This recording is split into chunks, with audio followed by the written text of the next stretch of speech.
Just reflecting on that reading, do you remember last year we had a guest speaker, Dr. Catherine Bennett. She was a lady who founded the Kindness Pandemic movement, and I interviewed her. And that's what I used to look like with short hair rather than this mop of hair that I have at the moment. But it's been really interesting. I've kept up by looking at the Kindness Pandemic forums, and there's a lot of people who share stories of people being kind to each other, whether people being kind to them or people being kind to other people. And it's interesting that the stories often follow a bit of a pattern, that somebody's struggling with COVID or life, and another person pays them this act of kindness, whether it's buying them groceries or giving them a gift or leaving a basket at their front door or, whatever, looking after the kids, giving them a day off. That part of the story varies. But then there's always at the very end, they talk about how the recipient of this kindness are so grateful. And they say, I'm so thankful, how can I repay you for this kindness? They say to the person who's shown kindness. And nearly always you read these stories and they've got no need to repay me. There's no need. I'm not doing this so that you can do it back to me, but rather show that kindness to someone else. Pass that kindness on, that idea of passing it on or paying it forward. We love that idea. Like, we don't help people. We don't show love or kindness to people so they will do it back to us. We do it, maybe we hope that they might show kindness to other people if they have been shown kindness to them. It's sort of like we've adapted the golden rule a bit to say, do unto others as you would want them to do unto others as well. But this idea is actually quite biblical. This idea of, Jesus talking about the bloke who was forgiven lots, but then goes off and doesn't forgive somebody else, and says, if you've been forgiven, you should forgive others as well. When we are blessed or have mercy or kindness shown to us, it's part of our faith response that we too should be showing that kindness or that grace or that blessing to others. The Apostle Paul, who wrote half the New Testament, was really big on this idea and wrote in 2 Corinthians Chapter 1 that, we are to be compassionate or to show compassion to others using the same compassion that we ourselves have received from God. So God has shown us love and compassion, and then we show love and compassion to other people. Today on Thanksgiving Sunday, I wish to acknowledge us all, just as we did before, to stop and to count our blessings, to think about God's goodness to us and to give thanks to God. That's so important to do on Thanksgiving Sunday. But as I was preparing for this service, I kept on thinking about the Old Testament minor prophets who would want to argue a little bit that, God's speaking to these minor prophets saying, look, I don't actually want the processes, they're nice, the festivals, the things that you do, they're nice, but I actually want something more than just the words. Minor prophets goes on to say that what God is really looking for is for us to act justly and to love mercy and to walk humbly with our God. It's actually living out what we're saying that's important. And James in the New Testament reflects that it's, faith without actions, it doesn't make sense. We got to live out our faith. Or in 1 John, which is all about love, John clearly says, let us not love with just words, but with words and speech, but with actions and in truth. Thanksgiving Sunday is more than giving thanks to God for God's blessing or singing songs of faithfulness and thankfulness. It's about recommitting our lives, living lives that reflect our thanks or reflect our gratitude. I'm just going to take off my mask around my neck. It just was tickling me. So how do we do this? How do we do this? And this is where our Bible reading from Philippians Chapter 4 in. Actually, I could have chosen about one of a dozen passages that talk about living out our faith. They're all through the New Testament. But I chose Philippians 4. And it starts off Philippians Chapter 4, as we heard in our Bible reading, and as John already has talked about, this idea that Thanksgiving should not just be a one Sunday a year thing, but rather we are to rejoice in the Lord always. We should be living out our thankfulness in our daily, in our actions every day, every moment of every day. But that's easier said than done, isn't it? Particularly, it's easy to praise God and to thank God when things are going well, but when things are going tough, it's a lot harder to do that. And, especially after living through 2020 and 2021, they haven't been the most easy experiences, and maybe it's a little bit harder to feel thankful. And whilst Paul didn't have to live through COVID, the Apostle Paul did have difficulties in his own life. 2 Corinthians Chapter 11 tells the story of what Paul had to go through. He was beaten, he was arrested, jailed, spent time on the run, shipwrecked 3 times. He's known hunger and thirst, been cold and naked. The list goes on that Paul rattles off. And yet in our reading, Paul humbly states that he knows what it's like to have plenty, but he also knows what it's like to be in need. And yet he says in both situations, he's found the secret to being content in all situations, to being thankful in all situations. Do you want to know what that secret is? Well, it was in our Bible reading. It says, I can do all things through Christ who gives me strength. Paul is saying, when we focus on our difficulties or the struggles that we are going through,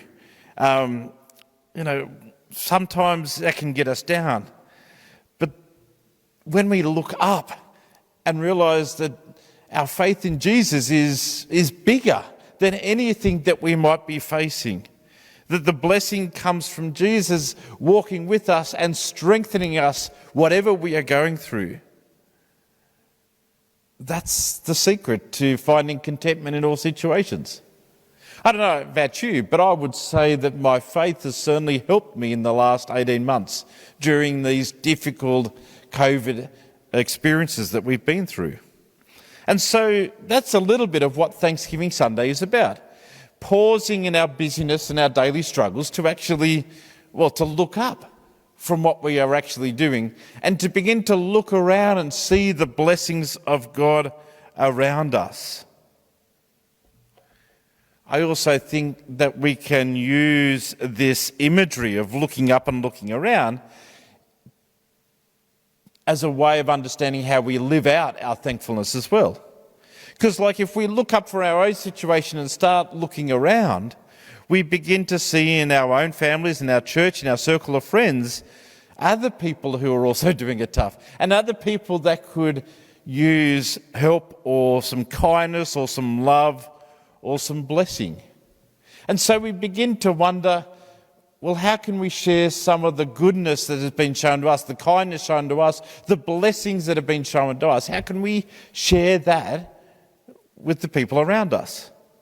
But it's not just the people around us. We're encouraged to look beyond us as well. That once we start to look out into our local communities or into other areas of our state, our nation or our world, we see there's pockets of people or groups or organisations that are also doing it tough, who have been greatly impacted by the events and lockdowns of late. So what does it mean for us to show kindness or compassion or generosity or to share our blessings with these people or groups? Or maybe it's also about looking forward a little bit, not just being stuck in the moment, but looking forward. Yes, we're sitting in the middle of a challenging time right now, but there is light at the end of the tunnel. And what's it going to be like once we reach, the 80, 90% and restrictions begin to lighten? What does it mean looking forward with hope for 2022? I know we did something similar for 2021, but what does it mean to be hopeful for 2022? Because there is some things in this church to be hopeful about.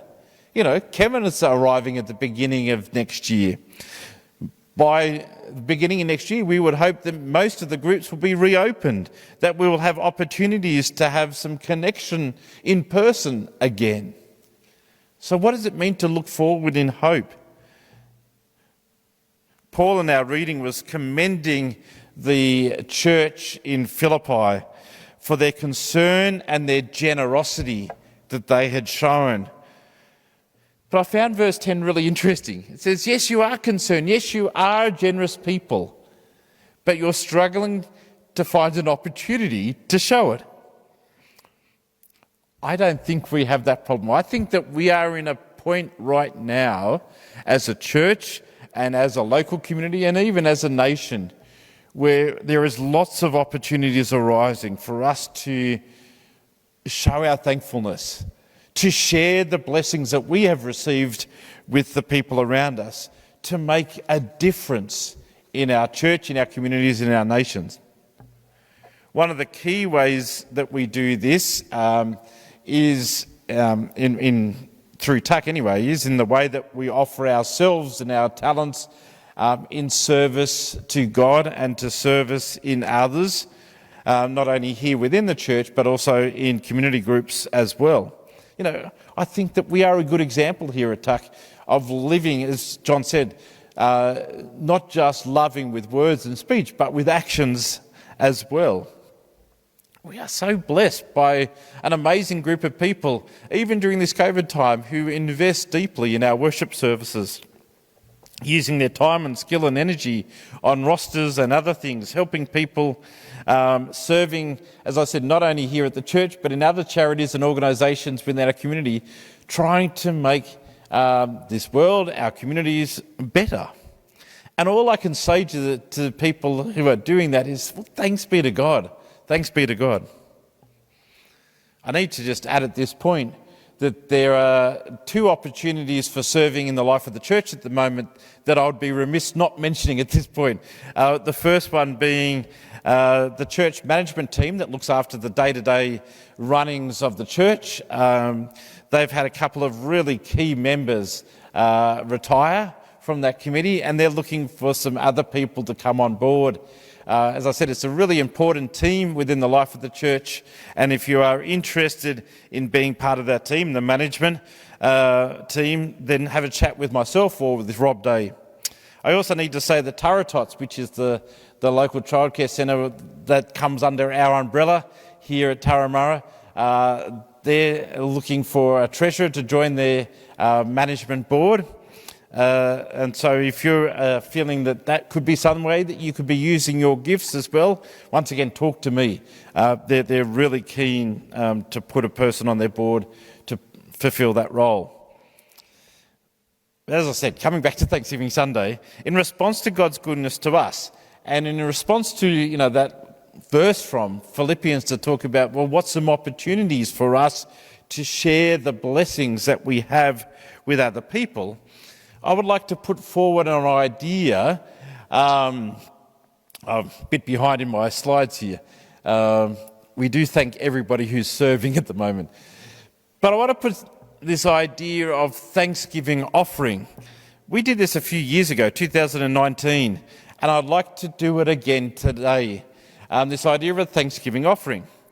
In the same way that we have been blessed through people serving in the life of the church and in our community, we've also been amazingly blessed as a church through people's giving through their regular tithes and offerings in the life of the church. And we are so grateful for that. And I want to say thank you for everyone who's been supporting us to be able to do our ministry and mission here. But we are a church who, in a sense, punches above our weight. And we have more ideas, more things that we want to do that can be contained in our church budget. We focus our church budget on the key mission priorities that we have set in our vision. But there's more that we want to do, and that's where a Thanksgiving offering comes in.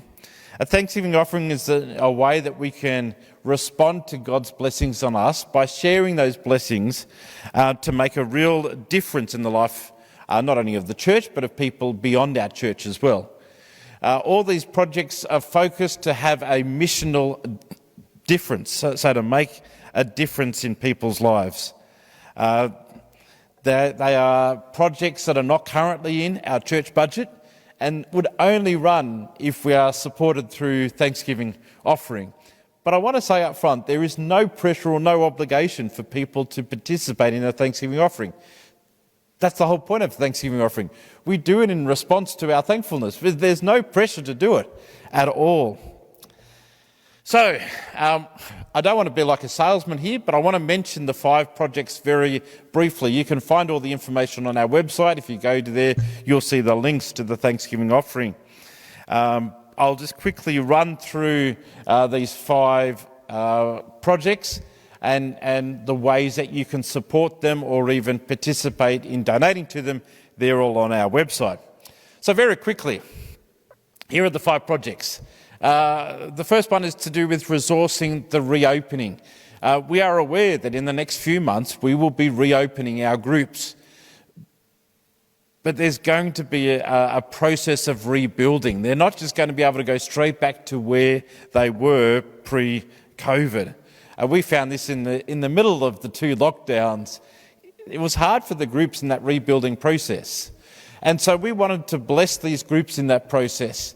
For example, the Friday night groups who put on snacks and dinner and supper for each of the 3 groups, we were finding in that in-between session, we weren't actually getting enough money coming in from the weekly fees from the kids to cover our costs.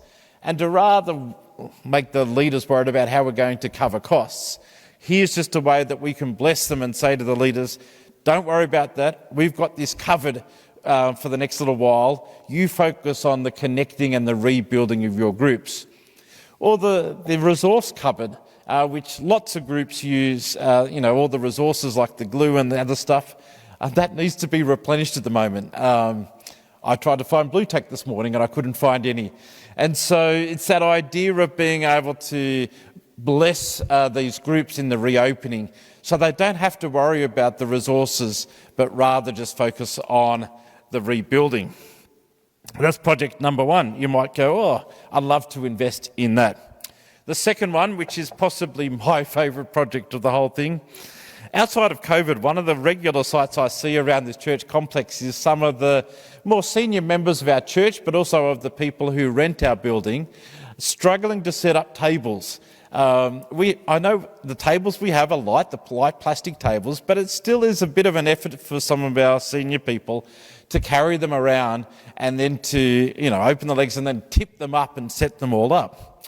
Now, when the playgroup got their new little tables, Chris, I'm going to throw you under the bus here for a moment. I'm going to move over to where John was before. Can I do that? Because I'm going to pull in something right here. I thought, why talk about it? I can actually bring one in. This is one of the new playgroup tables that they have bought for playgroup. And I don't know if you noticed, but they're on wheels. They are so easy to move around. And then just with one hand, they set up. And then you click this one thing and they fold up and they all nest together beautifully. They are such great tables. And as soon as I saw this, I went, we need these for adult size for our seniors people. So they don't have to struggle around with tables anymore. They can just wheel it out, one hand, set a table up. I just think it's a wonderful way of blessing the people who use our building, but also the more senior people in our own church family. Going to jump back up here. If that is an idea that you go, oh, I'd love to invest in that. Yep, that's project number 2. Project number 3, looking slightly beyond our church. During this time of COVID, we've continued to financially support our missionaries, but we haven't been able to run the mission barbecues, which have been the extra blessing on top that we've been sharing with our missionaries. And so they've only basically got the regular financial commitment from the church and individuals within the church. They haven't got that extra blessing. So this is a chance to add that extra blessing that we haven't been able to do for the past 18 months. So this project will be split 3 ways between the Bickerton and Blair families, which are our 2 missionaries, and the Nimbong school that we support in northern India, which is helping educate particularly girls, but young people in northern India. The 4th project is similar because we're looking beyond our church. It's not just us that we need to bless, but there's a bunch of community groups who have been really struggling during COVID. Largely because their regular ways that they were getting income have been disrupted. And so they've just found that their normal income support has dropped, but their needs of the people needing help from them have increased. And so they've been really struggling. And so here are 4 that have connections with our church. The Dish, Fusion, who are both in Hornsby, working with, the Dish works with homeless people, the Fusion with young people. Fusion Frontier Services that have put chaplains in the remote areas of Australia. We've been regularly supporting them through our flea market, but of course we haven't run a flea market for 2 years because of COVID, so we haven't been able to be sending their support. And Parramatta Mission, who have been part of the one of the LGAs that have had the most severe restrictions, have been really struggling with their Meals Plus program. They've continued it, but it's just been really hard work. And so if you go to our website, there's links to all of these 4 that you can go directly to donate directly to them. And I have a feeling that, well, at least the last 3, I think the Dish as well, are tax deductible, but all the links are on our website if you feel like that you would like to support them as well. And project number 5, which I need to say up front, this did not come from me. These projects came from a consultation with Church Council and a whole bunch of other people. So just if you think this is just Phil wanting to try and get his coffee machine, there's been a lot of energy and conversation for nearly 3 years of people saying it would be great to have a high-quality coffee machine in the church kitchen to bless people in our morning teas. I will not doubt that indirectly it will be a blessing to me as well.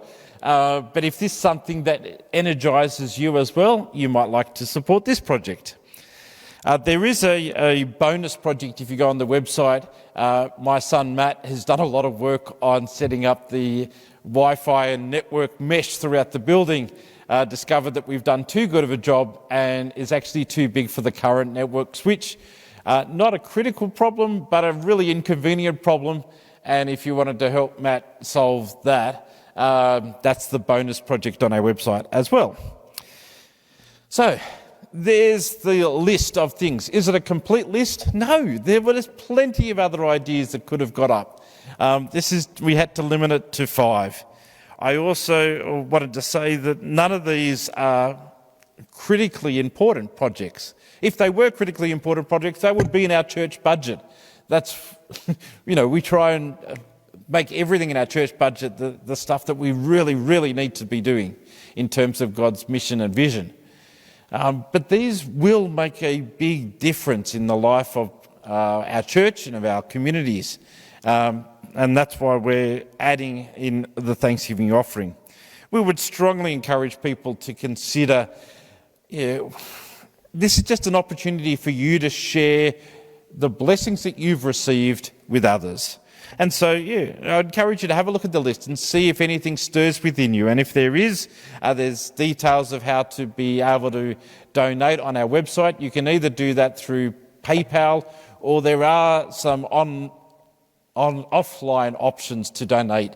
If you click the offline option on there, it shows you how to directly fund transfer into our bank account, or even to send a cheque. So all those details are on our website. As I said, this is just an opportunity for us to be able to share the blessings that we've received.